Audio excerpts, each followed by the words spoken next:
আপনিও কি একই টুথব্রাশ 6 মাস ধরে ব্যবহার করছেন? তাহলে ভিডিওটি আপনার জন্য। আপনি 2 বেলা ব্রাশ করছেন ঠিকই, কিন্তু আপনার টুথব্রাশ যদি পুরাতন হয়, সেক্ষেত্রে ওই ব্রাশ আপনার দাঁত সঠিকভাবে পরিষ্কার করতে পারে না। মনে রাখবেন, আমাদের সবার প্রতি 3 মাস পর পর টুথব্রাশ পরিবর্তন করা জরুরি।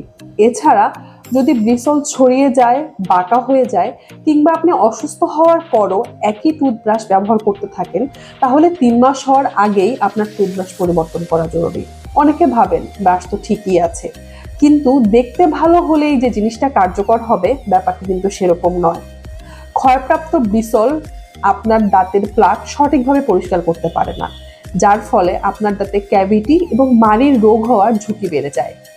একটি নতুন টুথব্রাশের দাম হয়তো খুব বেশি নয়, কিন্তু আপনার দাঁতে ক্যাভিটি বা রুট ক্যানেল ট্রিটমেন্টের খরচ হতে পারে এর থেকে অনেক বেশি।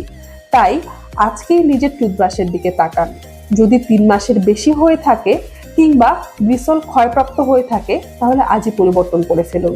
মনে রাখবেন, দাঁতের যত্ন নিতে ব্রাশ করা যেরকম জরুরি, সেরকম সঠিক সময় টুথব্রাশ পরিবর্তন করাটাও জরুরি। ধন্যবাদ।